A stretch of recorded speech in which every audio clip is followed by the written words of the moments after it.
Hey, what's up guys? Anthony here with the Silver Screen Analysis. I hope you're all doing fantastic. Let's just dive right into this new Tom Cruise movie and the first installment in this new Universal Monster Universe, The Mummy. She will claim what she has been denied.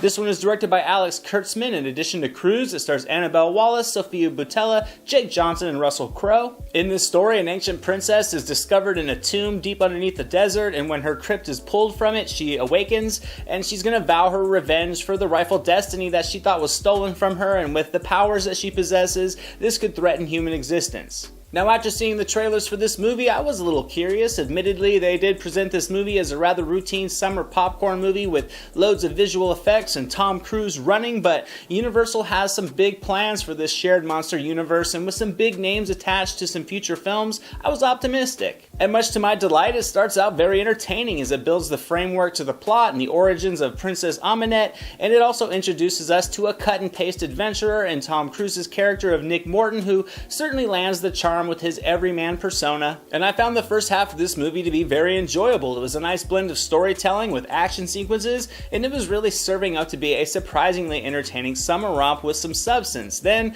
the script makes a drastic decision roughly halfway through that was to take the common formulaic story route for the rest of the runtime that really did kill a lot of the intrigue that it had built early on. So let's talk about what this film did very well, that being the special effects first and foremost. While the storyline may have lost some of its ambition in the back end, the visual appeal took a clear precedence. It never took a back seat. This was a very well shot, crisp film that delivers some awesome settings and backdrops, as well as a variety of creative action sequences from small to large scale. I thought there was a nice blend of the large action set pieces, but still some incorporation of Cruise into the action department. I think Cruise really provided some solid stunt work that made for some fun fight sequences, and they do result in some intense moments. I thought the camera work was well placed, and it puts you right into the center of the action at the right time to get the most enjoyment out of the scenes, in my opinion. And I also really enjoyed Russell Crowe's incorporation into this story, and without going into any spoilers, I will just leave it at that and say that his performance was memorable, and from this outing and the little sample we get, he does seem perfectly casted for Dr. Jekyll. I thought Sofia Boutella also delivered a strong performance, and she felt perfect for the role. She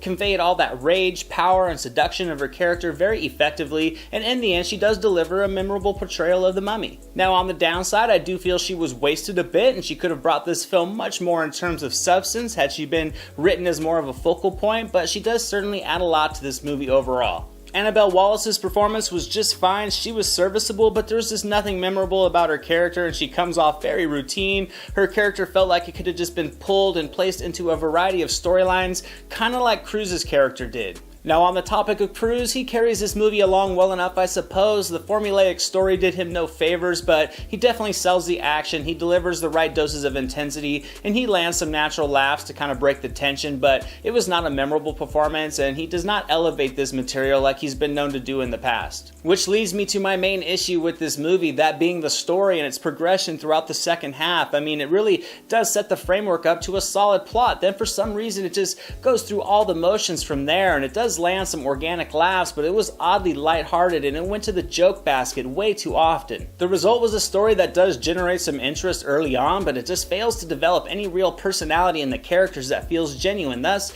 you feel like you have a bunch of actors and actresses who feel like they are delivering performances rather than a story filled with characters who have substance, and you add that with a predictable second half, and it just kills the energy and interest in the entire film. This wasn't a horrible movie by any means, but it's somewhat of a forgettable one, and I guess it could serve as a serviceable intro to a larger collection of connected films, but on its own it just lacks focus as it clearly tries to appeal to way too many demographics, and I'm going to give The Mummy a C. It does have its moments, but overall it doesn't bring anything really new to the table, and it definitely doesn't live up to the potential that I think it had. And that's my review of The Mummy, guys. Let me know in the comments below if you're interested in checking this movie out. What are you hoping to see out of it? What are you hoping to not see out of it? Let me know. I'd love to hear from you guys. Don't forget to drop this video a like if you enjoyed it. Make sure to subscribe so you never miss anything new. As always, I'm Anthony. This is the Silver Screen Analysis, and I'll see you at the movies.